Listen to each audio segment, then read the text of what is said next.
शांति।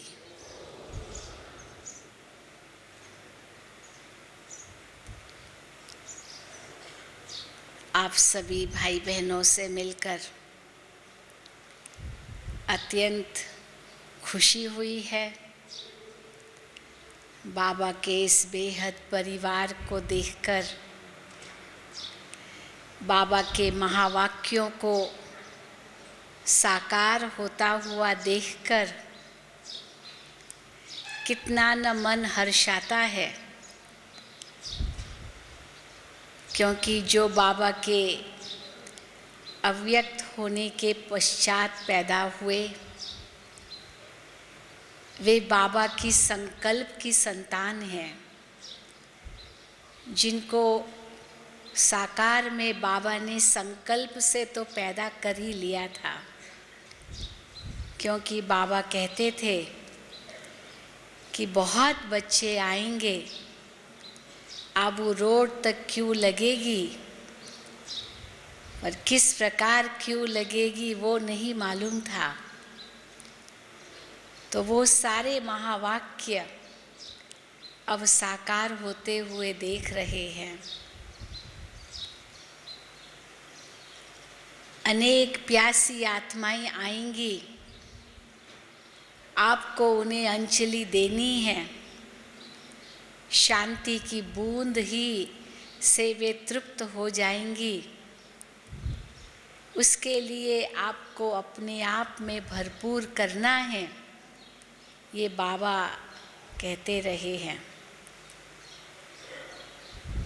समय को देखते हुए, जैसे बाबा ने पिछली मुरली में कहा कि समय की गति तो तेज जा रही है, पर समय की गति के साथ आपकी स्थिति की गति नहीं होंगी तो पीछे रह जाएंगे, समय आगे निकल जाएगा।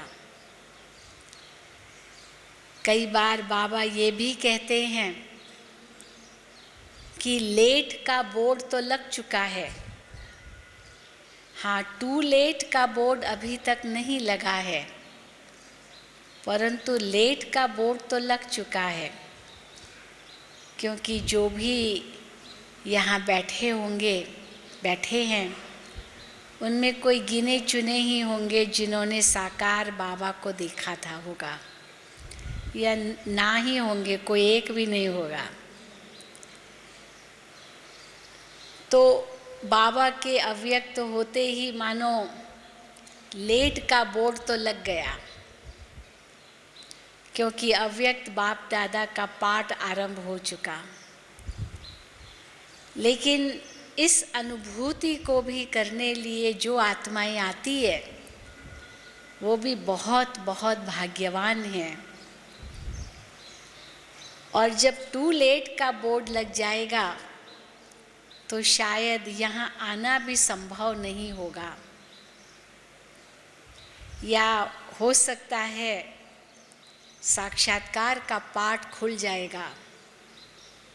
क्या विधि होगी वो तो ड्रामा जाने, बाबा जाने। लेकिन अभी भी वो समय है जिस समय में हम पुरुषार्थ कर आगे बढ़ सकते हैं। बाबा 8 की माला, 108 की माला, 16,108 की माला, 9 लाख की भी माला तक बाबा वर्णन करते हैं। लेकिन जिन बच्चों को लास्ट सो फर्स्ट जाने का संकल्प है, वो ये तो नहीं सोचेंगे कि कोई बात नहीं, 9 लाख ही सही, कोई बात नहीं, 16,000 ही सही। वो तो कहेंगे हम तो 108 की माला में आना चाहेंगे। चलो 8 की माला में तो शायद न आए, पर 108 की माला में तो आने का लक्ष्य रखेंगे। ये तो नहीं कि चलो जो मिले सो ठीक है, बाबा के बच्चे बन तो गए, वो ही बहुत बड़ा भाग्य है, या जो ड्रामा में होगा वो मंजूर है, ये शब्द पुरुषार्थी बच्चों के नहीं हैं, परंतु हम सब बाबा के पुरुषार्थी बच्चे हैं। और केवल पुरुषार्थी ही नहीं हैं, तीव्र पुरुषार्थी हैं। यही है ना? या सोचते हैं कि नहीं, ढीले ढाले पुरुषार्थी है। जो सोचते हैं या कहते हैं कि हम तीव्र पुरुषार्थी हैं, वो हाथ ऊंचा करें। अच्छा, बहुत अच्छा। तो आप सभी तीव्र पुरुषार्थी आत्माएं हो।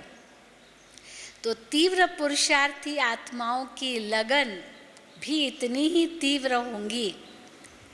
इसलिए आज का यह विषय चुना है, अंतर्मुखता की गुफा में जाने की विधि।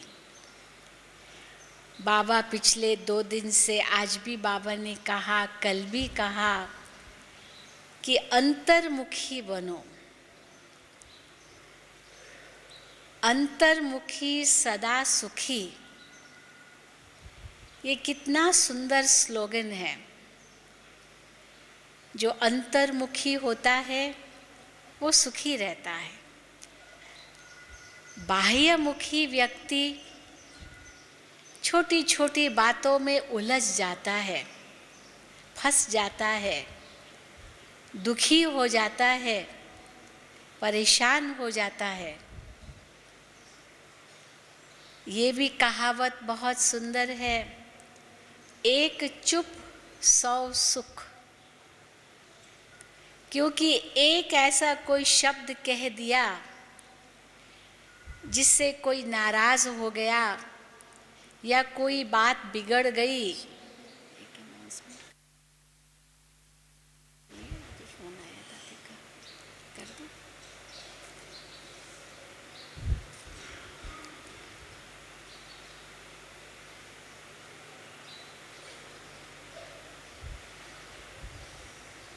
ओम शांति।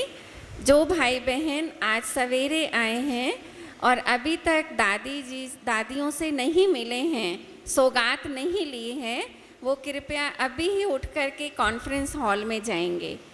6:30 बजे दादियाँ आप सबसे मिलेंगे और सौगात देंगे। जो भाई बहनों ने सौगात नहीं ली है, केवल वही भाई बहन उठ कर के जाएंगे सौगात लेने के लिए कॉन्फ्रेंस हॉल में। धन्यवाद।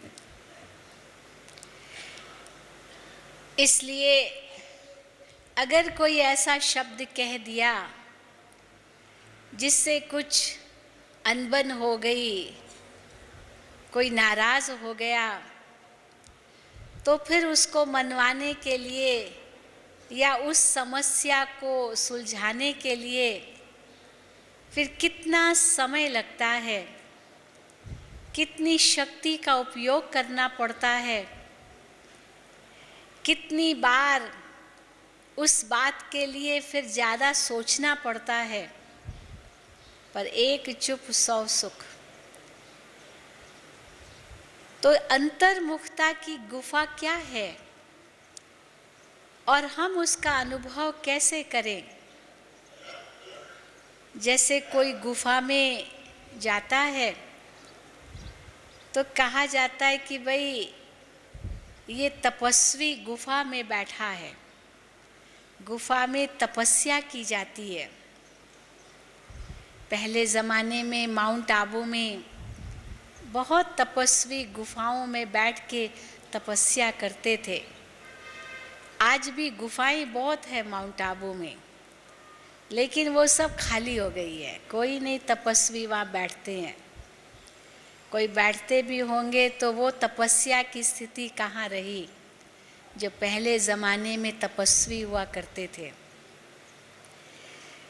आज तो वो तमो प्रधान स्थिति होने के कारण सभी शहरों में चले गए हैं या आधुनिक हो गए हैं जैसे कहा जाए। पर बाबा हम बच्चों को ऐसे नहीं कहते कि कोई सचमुच किसी गुफा में बैठ जाओ और शरीर पर भभूति लगाओ और टांग पर टांग चढ़ा के बैठ जाओ या श्वास चढ़ाओ यही तपस्या है, नहीं। बाबा ने तो हम बच्चों को बहुत सुंदर सहज विधि बताई है कि तुम पवित्र प्रवृत्ति मार्ग के हो, निवृत्ति मार्ग के नहीं हो। और पवित्र प्रवृत्ति मार्ग की स्थापना कर रहे हो। देवी देवताएं पवित्र प्रवृत्ति मार्ग के हैं, जो इस संगम युग पर भगवान आकर उसकी स्थापना करते हैं और हम बच्चों को उस पर चलना सिखाते हैं। अब तक 2 ही मार्ग प्रसिद्ध हैं, एक है प्रवृत्ति मार्ग और दूसरा है निवृत्ति मार्ग। लेकिन ये पवित्र प्रवृत्ति मार्ग ये भगवान ही आकर स्थापन कर सकते हैं। और सतयुग त्रेता पवित्र प्रवृत्ति मार्ग है, इसीलिए उनका सिंबल है ही कमल का फूल। देवी देवताओं को कमल के आसन पर दिखाते हैं, उनके अंग अंग को कमल से भेंट करते हैं, क्योंकि कमल का फूल पवित्र प्रवृत्ति मार्ग का सूचक है। इसलिए बाबा ने ये सुंदर सिंबल हम बच्चों को दिया है। तो छोड़ना कुछ भी नहीं है, लेकिन फंसना भी कहीं नहीं है। न फंसना है, न कहीं कुछ और नया जोड़ना है, क्योंकि घर जाने का भी लक्ष्य बाबा ने हमें दिया है। पर केवल मुक्ति का लक्ष्य नहीं दिया है, जीवन मुक्ति भी साथ में है। इसलिए निवृत्ति मार्ग भी नहीं है, भौतिकवाद भी नहीं है, पर ट्रस्टी होकर रहना, परव्रती में रहना, गृहस्थी के जंजाल में फंसना नहीं, पर परव्रती में रहना, प्रवृत्ति में रहते हुए भी। उसके लिए आवश्यक है कि हम ऐसी गुफा में बैठें जिसके लिए हमें कुछ भी छोड़ने की ज़रूरत नहीं, स्थूल रूप से कुछ भी त्यागने की ज़रूरत नहीं, लेकिन न्यारे और प्यारे बनने की आवश्यकता है। ये है अंतर्मुखता की गुफा। इतने भी न्यारे हम न बन जाएं जो दुनिया से अलग हो जाएं, क्योंकि संसार में रहना है।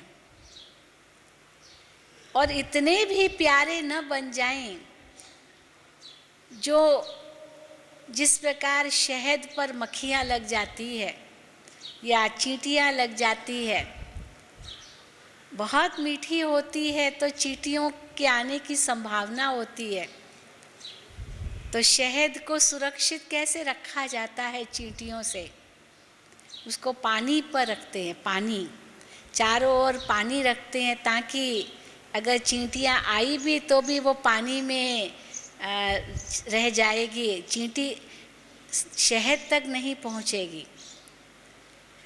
इसीलिए उसकी सुरक्षा की जाती है, उस पर ढक्कन लगाया जाता है, खुला छोड़ेंगे तो भी आ जाएगी। तो इसीलिए देखा गया है कि भगवान ने भी हम बच्चों के आगे कुछ मर्यादा की लकीरें भी रखी है। सीता के आगे मर्यादा की लकीर लक्ष्मण ने खींची, ये रामायण में आता है। लेकिन वास्तव में हम सब आत्माओं के आगे भगवान आकर के मन के लक्ष्य की लकीर खींचते हैं कि मन को किस दायरे तक रखना है, उसके बाहर नहीं जाना है। तो रावण नहीं उठा सकेगा आप बच्चों को, माया नहीं आकर्षित कर सकेगी आपको, या माया अंदर आ ही नहीं सकेगी आपके पास। इसलिए कहा गया अंतर्मुखता की गुफा। इसका बहुत सुंदर उदाहरण है जो बाबा कई बार मिसाल देते हैं कछुए का। एक कछुए को जब चलना होता है तो अंगों को निकालता है, हाथ पैर सिर निकाल कर चलता है, और जब नहीं चलना होता है तो हाथ पैर सिर अपनी जो उसकी खाल है, चमड़ी है या शेल है, उसके अंदर में ले लेता है, सुरक्षित हो जाता है। और उसी खाल की ढाल बनती है। पहले ज़माने में कछुए की जो खाल ऊपर की होती थी उससे ढाल बनाते थे, बहुत मजबूत होती है। पहले ज़माने की जो ढाल होती थी इतनी मजबूत, जो कहते हैं कि वो कछुए के ऊपर अगर ट्रक भी चला जाए ना, वो मरता नहीं था, क्योंकि इतनी मजबूत होती थी उसके ऊपर की खाल। तो बाबा भी हम बच्चों को कहते हैं कि ये अंतर्मुखता की ऐसी गुफा है जिसके अंदर तुम सुरक्षित रह सकते हो। 1 सेकंड में अपनी इंद्रियों को अंदर ले जाओ, ये अभ्यास हो, क्योंकि अंत में यही हमारे काम आएगा। कर्म करना है वो उसके लिए कर्म करो, इंद्रियों से कर्म करो, लेकिन कर्म करते करते कर्म में ही फंस मत जाओ। कर्म में हम कैसे फंस जाते हैं? एक होता है मैंने ये किया, इसमें कर्म में फंस जाते हैं। ये है पहला स्वरूप कर्म में फंसने का। मैंने ये किया है, ये मेरा ही काम है, मैं ही कर सकता हूँ, मेरे सिवाय और कोई नहीं कर सकता है, मेरी ही ये कला है और मैं ये कला किसी को नहीं दूंगा क्योंकि ये मेरा ही हुनर है।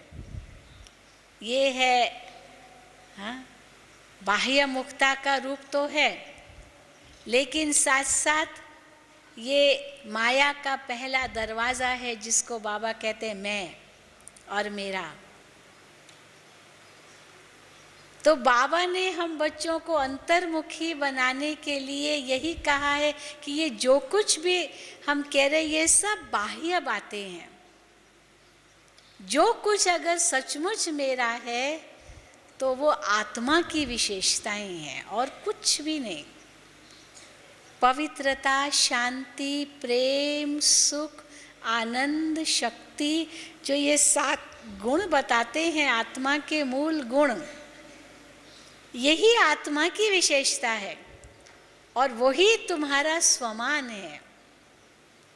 इस स्वमान में टिक जाओ तो अभिमान खत्म हो जाएगा। ये है अंतर्मुखता की गुफा। अभिमान जहाँ है वहाँ अपमान महसूस होता है, तो स्वमान अगर है तो न अभिमान है न अपमान है। पर अगर अपमान और अभिमान है इसका मतलब स्वमान नहीं है। तो अंतर्मुखता की गुफा अर्थात अगर कोई ऐसी बात मेरे सामने आती है तो मैं कौन हूँ उसकी गहराई में चले जाओ।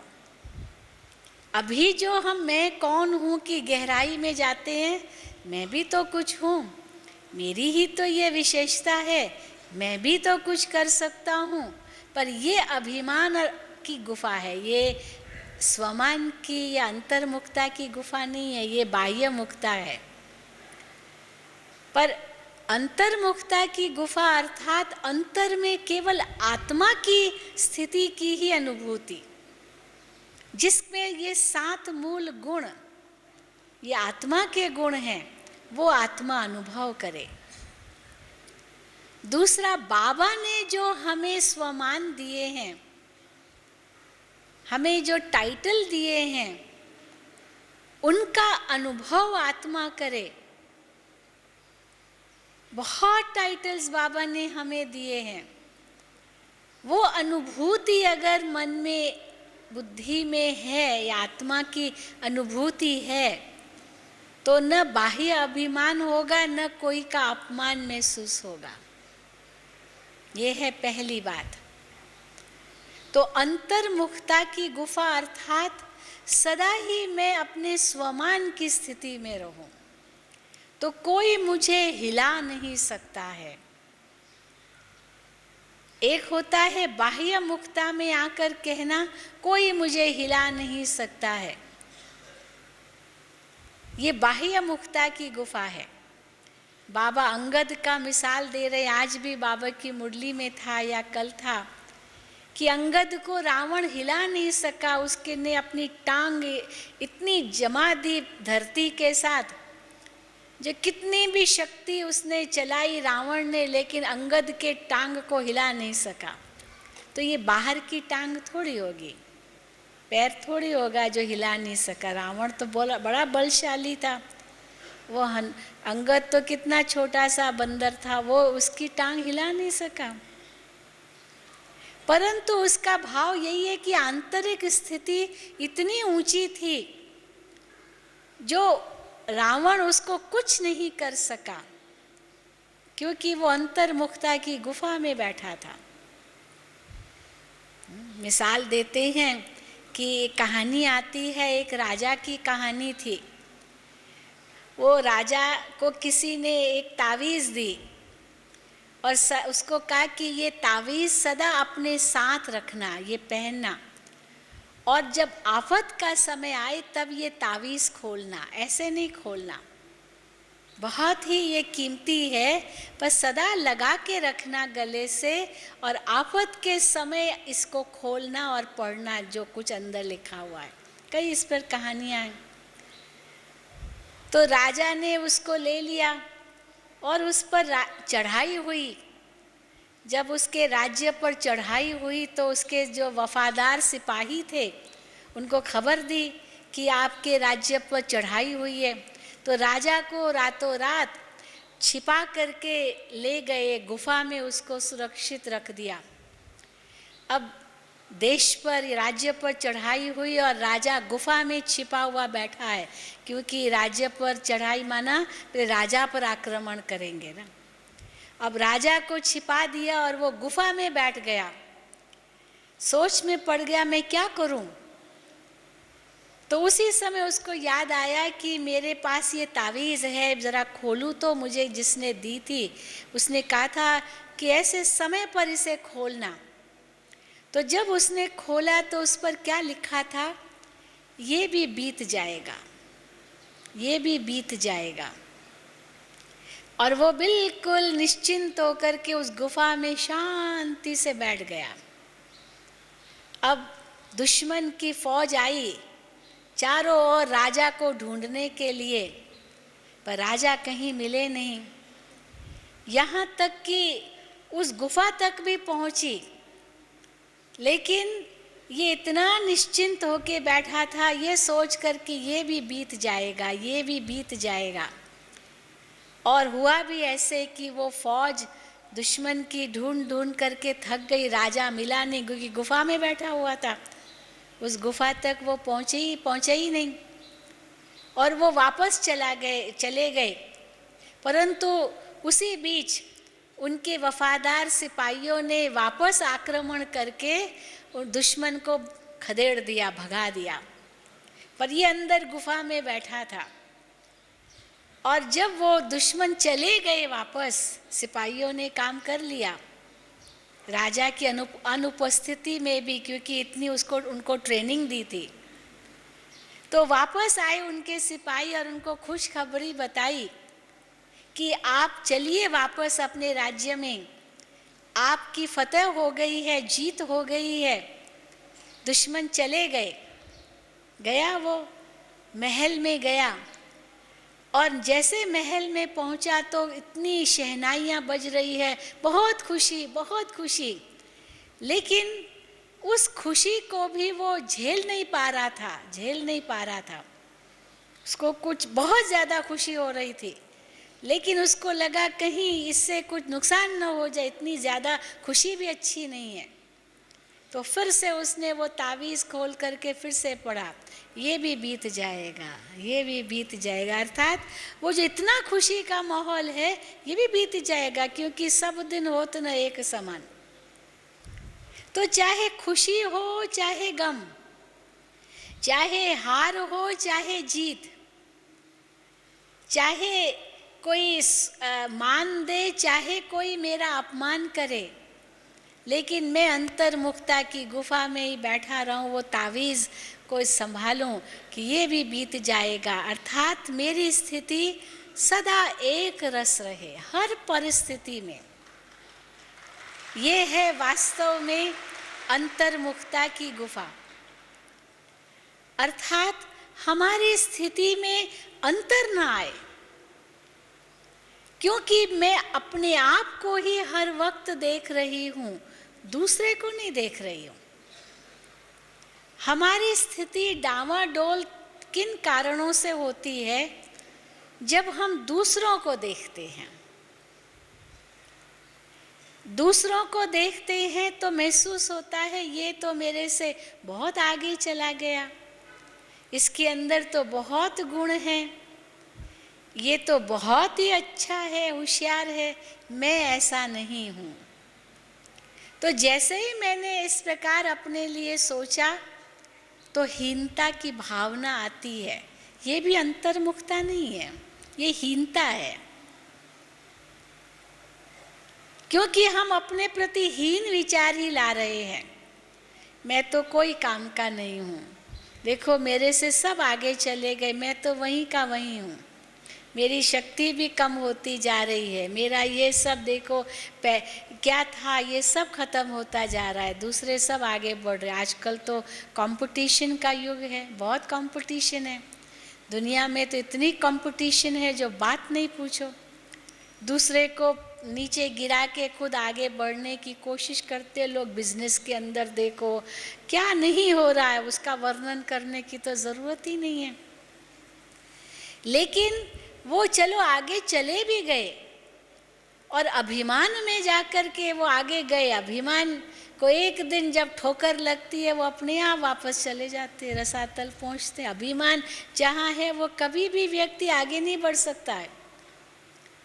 वो कछुए और खरगोश की कहानी सुनाते हैं ना। कछुए ने दोनों ने सोचा रेस करे चलो, पर खरगोश ने सोचा ये तो क्या इतना सुस्त, इतना धीरे धीरे चलने वाला, मैं तो पहुंच जाऊंगा।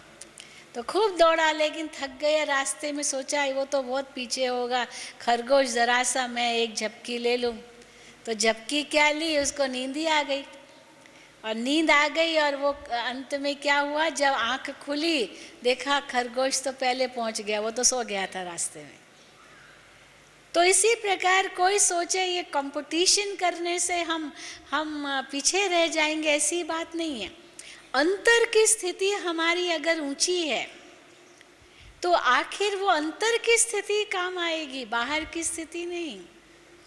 आप देखिए आजकल जो बहुत यंग एग्जीक्यूटिव्स है, बहुत सक्सेस सफलता के पीछे दौड़ते हैं, पैसा पैसा पैसा उसके पीछे दौड़ते हैं, इतना टेंशन मोल ले लेते हैं जो बात मत पूछो। इतना समझते हैं हम बहुत आगे बढ़े, और उनके आगे कई कोर्सेज होते हैं, सक्सेस के कोर्सेज, कैसे आगे बढ़ो, ये करो, और इतना टेंशन में आ जाते, अभिमान आ जाता है बहुत। दूसरों के लिए सोचते रहे ये क्या, ये तो बुद्धू है, हम बहुत होशियार हैं। लेकिन गलत तरीकों से वो धन कमाने का प्रयास करते, बहुत कुछ सच्चाई तो है नहीं, सत्यता के मार्ग पर नहीं है, तो अंत में पकड़े जाते हैं, या तो फिर हार्ट अटैक आ जाता है, खत्म। यंग एग्जीक्यूटिव्स, यंग लोग 30 साल 40 साल के अंदर हार्ट फेल, खत्म, गया। इसीलिए आजकल की जो युवा पीढ़ी वो कहती जो बुजुर्ग हैं उन्होंने तो सच्चा घी खाया इसीलिए वो मजबूत है, हम लोगों में वो शक्ति नहीं है। लेकिन वो सारी शक्ति गंवा देते हैं ना, क्योंकि आंतरिक शक्ति को जमा नहीं करते हैं, और बाह्य शक्ति जवानी में बहुत है, लेकिन वो शक्ति भी किस काम की अगर आंतरिक शक्ति जमा नहीं कर रहे हैं तो। इसलिए देखो आज की युवा पीढ़ी में डिप्रेशन की बीमारी कितनी बढ़ती जा रही है, क्योंकि अभिमान अपमान सहन नहीं कर सकते हैं, सहन करने की शक्ति ही नहीं है, क्योंकि अंतर खाली है, केवल बाहर का शो है। इसीलिए बाबा ने हम बच्चों को अंतर्मुखता की गुफा में अनुभूति करने भाई बहुत सुंदर ढंग बताए हैं, तरीके बताए हैं। दे अभिमान से परे जाओ बच्चे, तुम आत्मा हो, आत्मा हो। जैसे मुरली शुरू होती है सबसे पहली पॉइंट यही होती है, क्योंकि दे अभिमान में अगर हम बाबा की मुरली भी सुनते हैं तो भी वो कभी अंदर धारण नहीं होगी। हम ये देखेंगे ये दूसरा कैसे मुरली सुन रहा है, देखो ये तो सो रहा है मुरली के समय, ये देखो उबासी दे रहा है, तो खुद क्या कर रहे हो, दूसरों को देख रहे हो, तो वो हम क्या मुरली सुन रहे हैं। तो ये भी तो बाहर मुक्ता हुई ना। लेकिन अंतर्मुक्ता अर्थात मैं खुद को ही देखूं, दूसरे को ना देखूं। तो या जब दूसरों को देखते हैं तो दो बातें आती है, या तो हीनता की भावना आएगी या तो अभिमान आएगा, मैं इनसे ज़्यादा होशियार हूँ या मैं इनसे बहुत कम हूँ, दो बातें आएगी। इसीलिए दोनों ही बातें गलत है। तो अंतर्मुखता की गुफा अर्थात जैसे गुफा में अकेले होते हैं और कोई नहीं होता है साथ में, गुफा में नहीं कोई दो चार बैठ के तपस्या करते, अकेले करते हैं। तो बस मैं और मेरा बाबा, मुझे बाबा को ही देखना है और आत्मा समझकर बाबा से योग लगाना है। केवल बाबा से योग लगाना ये भी नहीं, ये आधा वाक्य है। आत्मा निश्चय कर बाबा को याद करना है, बाबा को याद करना है, बाबा को याद करना है। तो हम कहते, फिर कहते क्या करें, मन बहुत भागता है, बाबा की याद ठहरती नहीं है। पर उसका जो पहला आधा वाक्य है, आत्मा समझकर मुझे याद करो, ये तो हम भूल जाते हैं। बस बाबा को याद करो, कहेंगे बाबा की याद ठहरती नहीं। तो आत्मा मैंने कहाँ तक अपने आप को समझा, ये है अंतर्मुक्ता की गुफा में जाना। अंतर में अपने आप को देखना, अंतर में अपने मुखड़े को देखना। वो गीत तो गाते ना, आज भी बाबा ने मुरली में कहा कि ऐसे ऐसे गीत अपने पास रखो, तो खुशी लाने वाले भी गीत रखो और अपने अंतर में मुखड़ा देखने वाले भी गीत रखो। एक बहुत सुंदर गीत है, मुखड़ा देख ले प्राणी जरा दर्पण में, कितने पाप और पुण्य है तेरे जीवन में। लेकिन इसका मतलब ये भी नहीं है कि मैं केवल अपने पिछले पापों को ही याद करता रहूं कि मैंने इतने पाप किए हैं, मैंने इतनी भूलें की है, मैंने ये किया है, ये मेरे से नुकसान हुआ, भूल हुई। नहीं, उसके लिए बाबा ने ड्रामा का ज्ञान दे दिया है कि जो बीत गई वो बात गई, जो बीत गई वो बात गई। वो बात में कम से कम इतना तो अकल है कि वो दोबारा वो बात आती नहीं है। ड्रामा के अंदर इतना सुंदर ये सब दृश्य हैं कि एक बार जो दृश्य हो जाता है ना, वापस उस कल्प में कभी नहीं आता है। ज़रूर कुछ 19-20 का फर्क होगा ही, इसीलिए जो बात गई वो बीत गई, वो बात भी चली गई बात। इसीलिए उसको हम याद न करें, उसके लिए उससे हम शिक्षा ले ज़रूर कि आगे वो बात न हो। इसलिए बीती बातों को याद करने से भी कोई हमें लाभ नहीं होगा, ज़रूरत ही नहीं है। उसको ड्रामा कह करके फुल स्टॉप लगाना है। तो न पीछे देखो न साइड में देखो। पीछे देखना माना अपनी बीती को बैठ के याद करना, ज़रूरत ही नहीं है।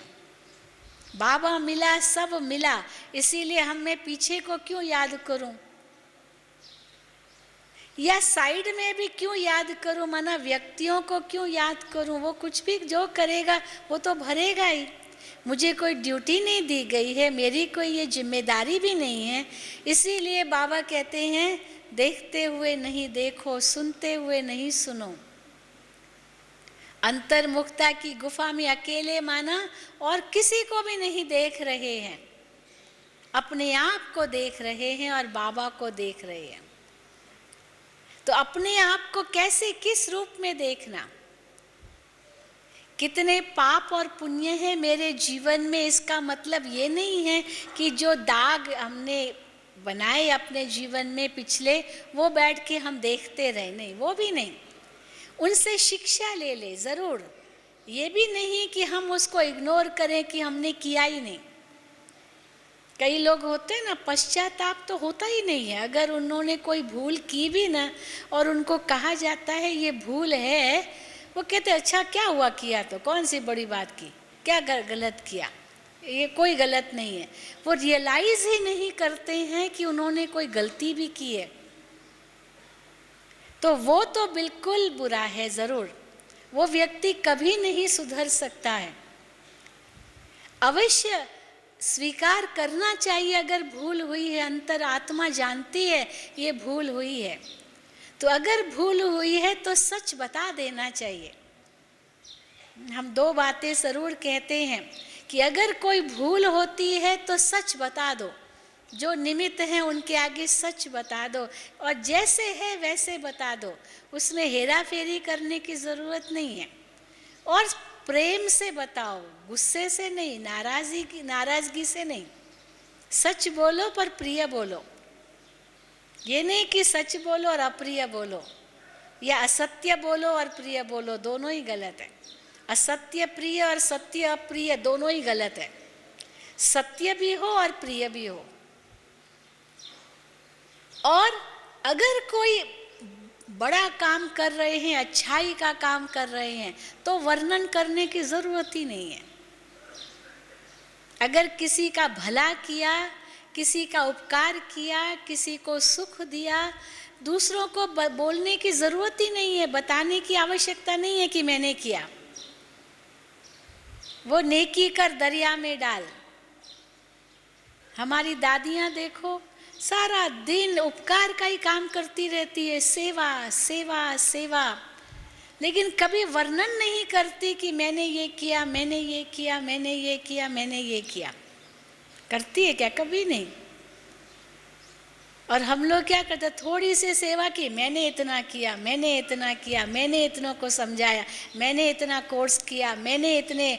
ज़रूरत क्या है? नेकी किया, अगर अच्छा किया तो पुण्य आपका जमा हो गया, वो बाबा आपको फल देगा। जितना वर्णन करते रहेंगे उतना भाग्य कम होता जाता है। इसीलिए कहते हैं कि जो आपके एक हाथ से दान करते हैं, बाएं हाथ को पता भी नहीं चलना चाहिए। गुप्त दान महाकल्याण।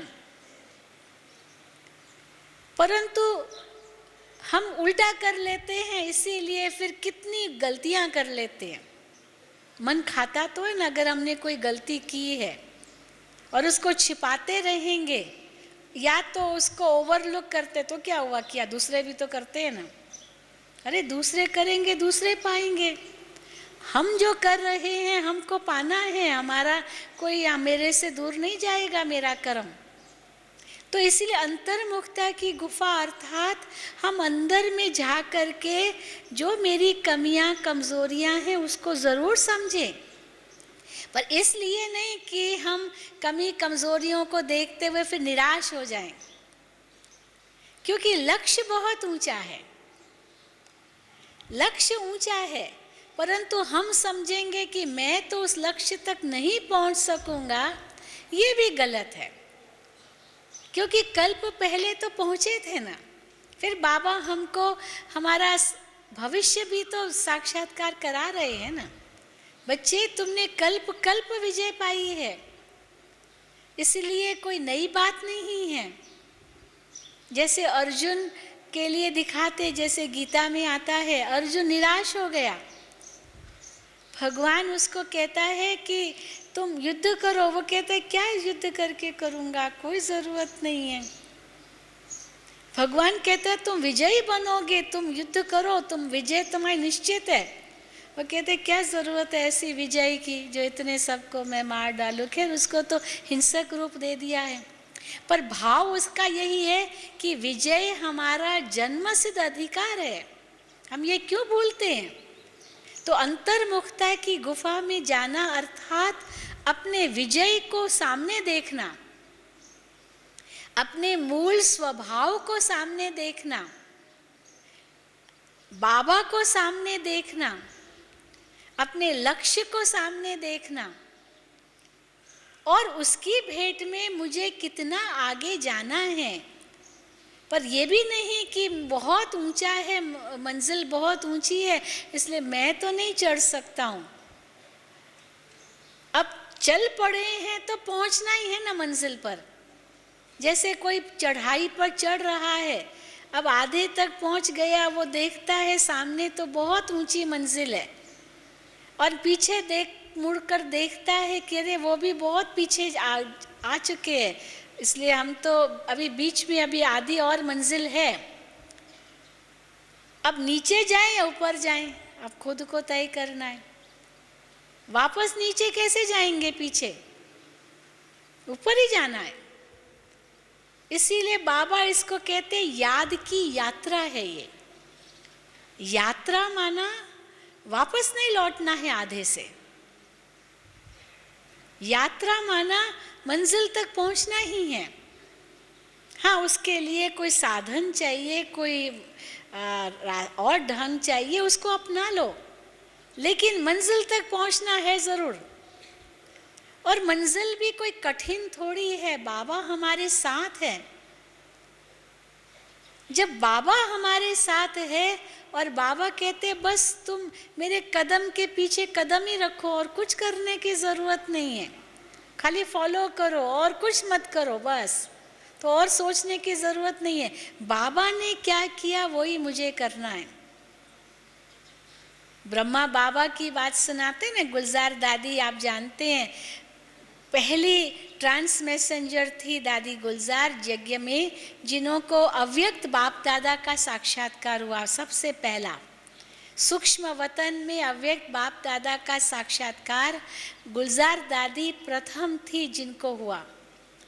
और अव्यक्त बाप दादा ने उनको कहा कि मैं जो साकार में ब्रह्मा बाप हैं उनका मैं संपूर्ण स्वरूप हूँ, और ब्रह्मा बाप संपूर्ण बनकर के ये बनेगा, और ये राज आप जाके ब्रह्मा बाप को सुनाओ। ये संपूर्ण ब्रह्मा बाप ने साकार में ब्रह्मा बाप के लिए संदेश भेजा गुलजार दादी के थ्रू, क्योंकि ट्रांस में तो वो जाती थी। तब उसके बाद ब्रह्मा बाबा को पता चला मेरा संपूर्ण स्वरूप है।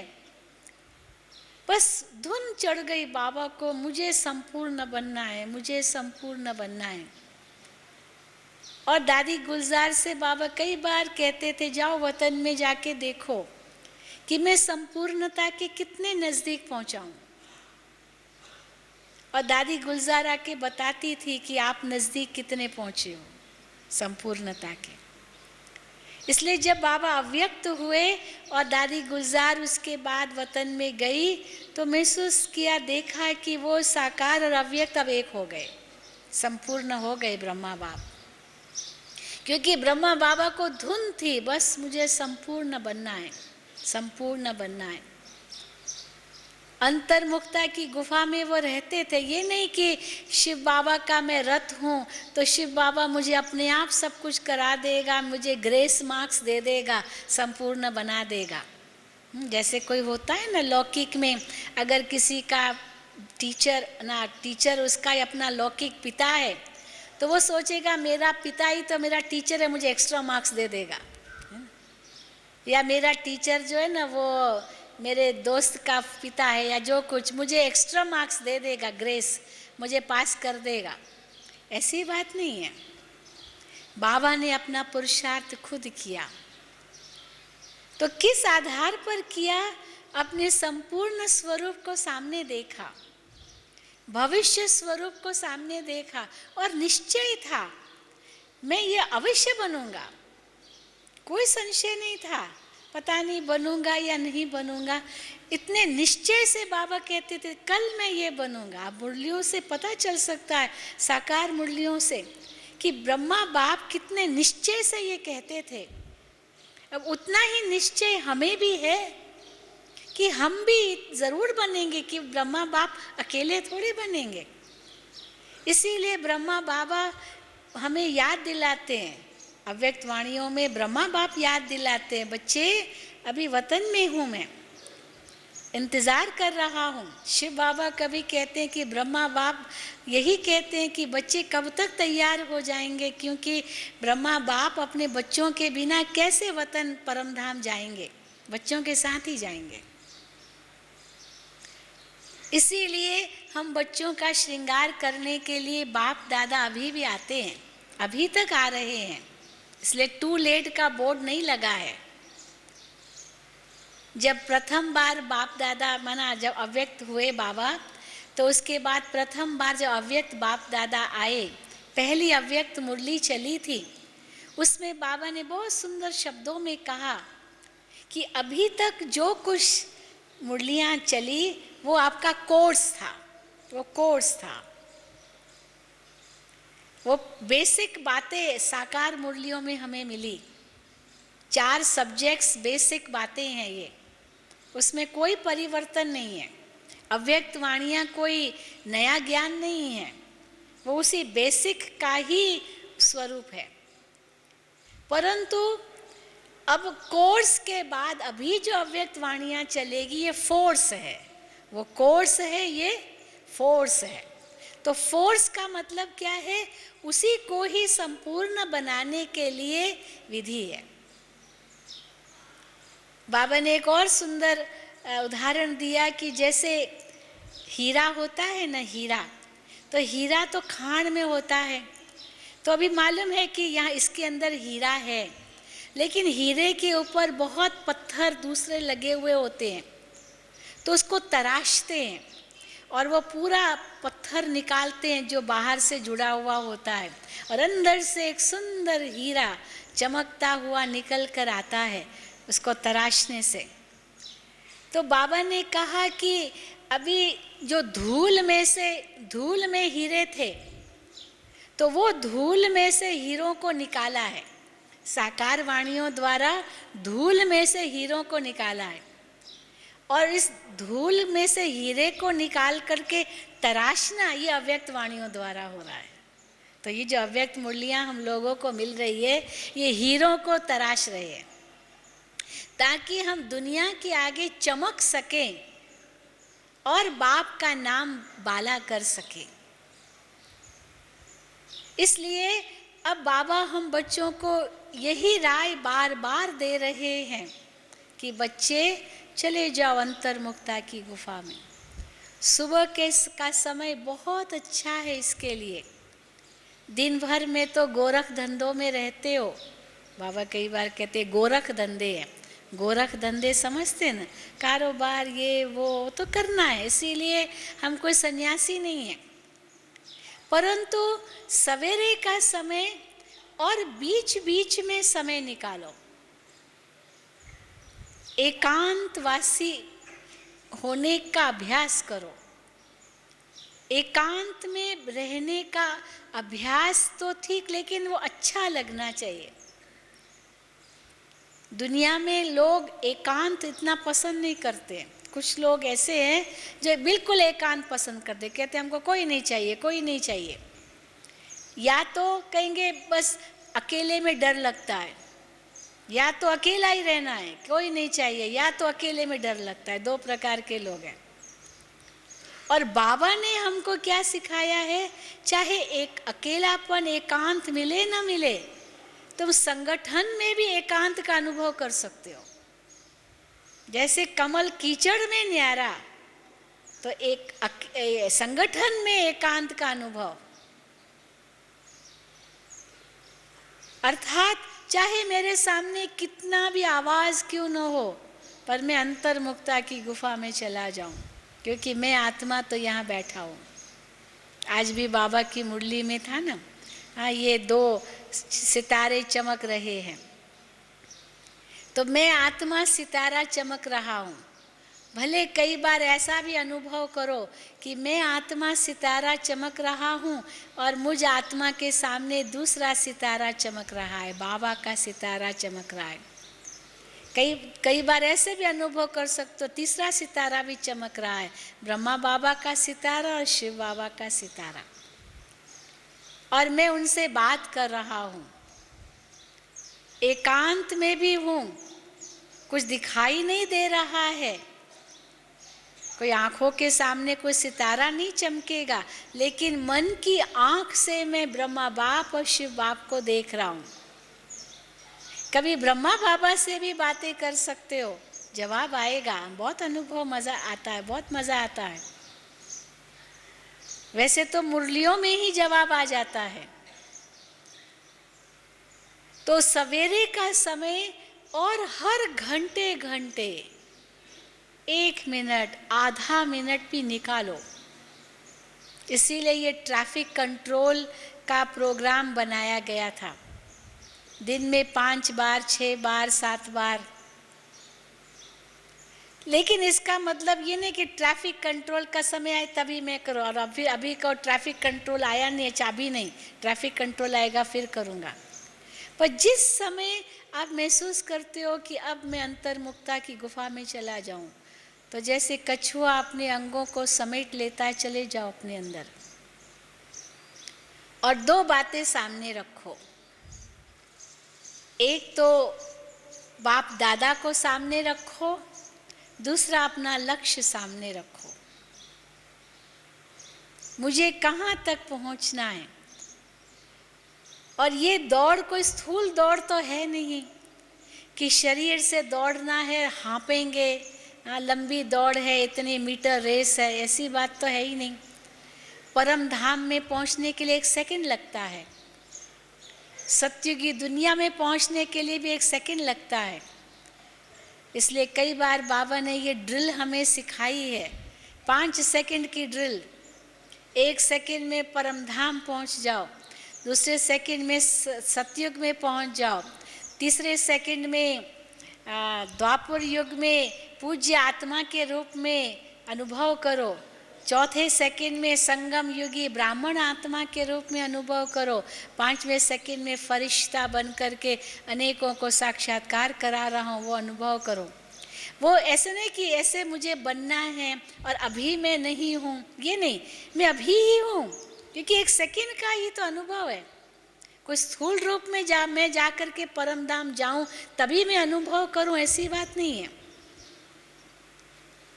या जब मैं संपूर्ण बनूंगा तब जाके फरिश्ता बनूंगा, अभी नहीं हूँ, ऐसी बात नहीं है। अभी भी वो अनुभूति हो सकती है, जैसे मैं फरिश्ता के रूप में विचरण कर रहा हूँ और मैं अनेक आत्माओं को साक्षात्कार करा रहा हूँ, ये भी अनुभूति कर सकते हैं। ब्रह्मा बाप के साथ हूँ, शिव बाप के साथ हूँ, ये अनुभूतियाँ, ये है अंतर्मुक्ता की गुफा में बैठना। कई बार ये चलते फिरते भी हो सकता है, ऐसे भी नहीं है कि मैं बैठकर ही अनुभव कर सकती हूँ, ऐसी बात भी नहीं है। कई बार बाबा कहते हैं, मुरलियों में कहते हैं, देखो पादरी लोग पैदल करते हैं, एकांत में करते हैं। तो जब आप पैदल करते हो तो यहाँ वहाँ की बातें करने की बजाय एकांत का अनुभव करो। बाबा के साथ में हूँ, पैदल में भी टांगे अपना काम कर रही है और बुद्धि की टांग दौड़ रही है बाबा के पास। तो इसलिए अंतर्मुक्ता की गुफा का अर्थ है पहले अंतर में अपने आप को पहचानो। इसलिए और किसी को देखने की जरूरत ही नहीं है, कोई जरूरत नहीं है।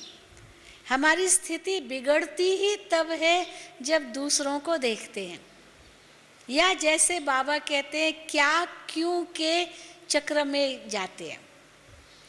जैसे वो दिखाते ना अभिमन्यु को, वो चक्रव्यूह में तो गया परंतु उनसे बाहर निकलना उसको आया नहीं, इसीलिए हार खा गया। तो चक्रव्यूह का अर्थ क्या है? क्या, क्यों, कहाँ, कैसे, कब, कौन, ये प्रश्नों में चले जाना। परंतु उनका जवाब भी तो हो ना, जवाब है ही नहीं, खाली प्रश्न ही प्रश्न है, तो फंस गए। तो ये अंतर्मुक्ता की गुफा थोड़ी है।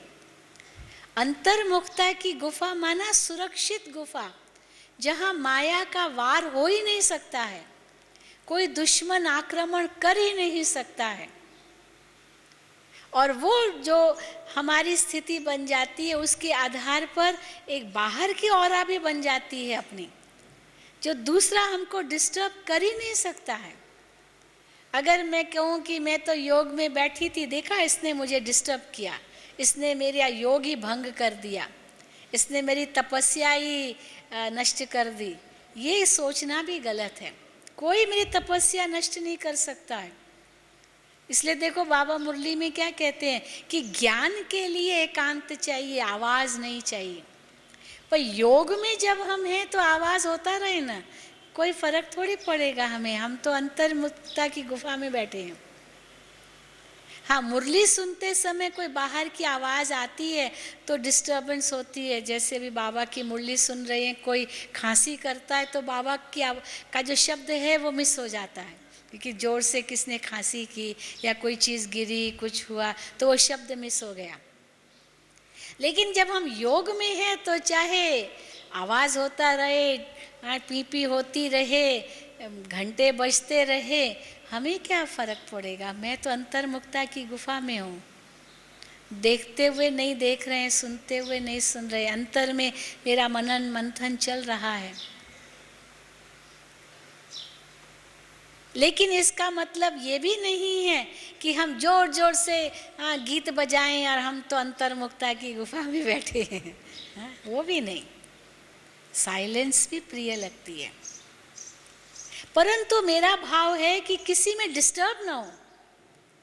आवाज़ बहुत है तो मैं डिस्टर्ब हो जाऊं, या एकदम सन्नाटा है तो भी डिस्टर्ब हो जाऊं। कई लोग ऐसे भी हैं, एकदम सन्नाटा ना डिस्टर्ब हो जाते हैं, बहुत सन्नाटा भी अच्छा नहीं लगता। तो हर स्थिति में मैं खुश रहूं, क्योंकि मैं तो अंतर्मुक्ता की गुफा में हूं। अब उस स्थिति का अनुभव करने के लिए निरंतर अभ्यास चाहिए, निरंतर लक्ष्य चाहिए। मुझे पहुंचना कहाँ है। एक संकल्प अगर जरा सा भी आया कि बड़ा मुश्किल है, गए काम से, फिसले, वो फिसलन है। वो जैसे सांप और सीढ़ी का खेल दिखाते ना, तो ये भी एक खेल की तरह है। जरा सा संशय का संकल्प आया, वो सांप आपको नीचे ले आएगा। जानकी दादी आ रही है अभी, तो आप साथ में 5 पहले मैं योग कराती हूँ अभी। और जरा सा संकल्प आया, वो फिसले, एकदम सांप नीचे ले जाएगा। और जरा सा शुद्ध संकल्प, पावरफुल संकल्प किया, ऊपर चढ़ गए। तो हमें हमेशा ख्याल रखना होगा कि वो सांप पर ना आ जाए हमारा वो सिक्का। पर उसके लिए ये भी नहीं कि डर लगे, हाय कहीं मैं सांप पर ना आ जाए, हाय कोई व्यर्थ संकल्प ना आ जाए, हाय कोई अशुद्ध संकल्प नहीं आ जाए।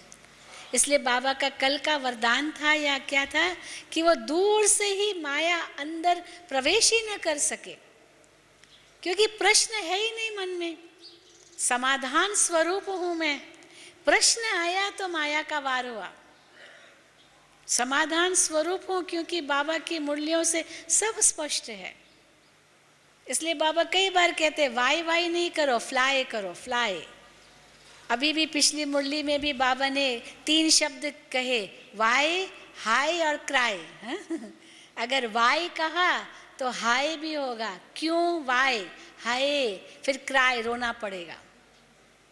इसकी बजाय क्या कहो, वाह, है ना। तो वाह कहा तो उड़े। क्योंकि वास्तव में देखा जाए इस संसार में कुछ भी ऐसा नहीं है जो हमें दुख दे सकता है। कोई ऐसी बात ही नहीं है।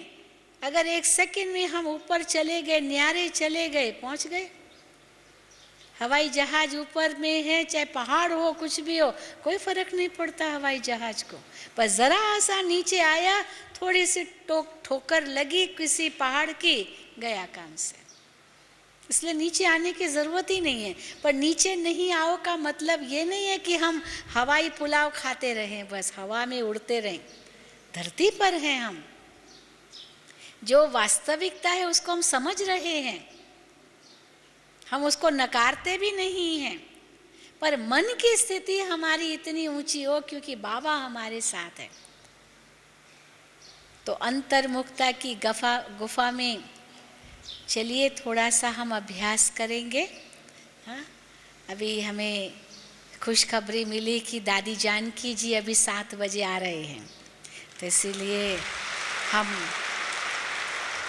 हम दादी के लिए स्थान रखते हैं और हम बीच में थोड़ा इस तरफ बैठ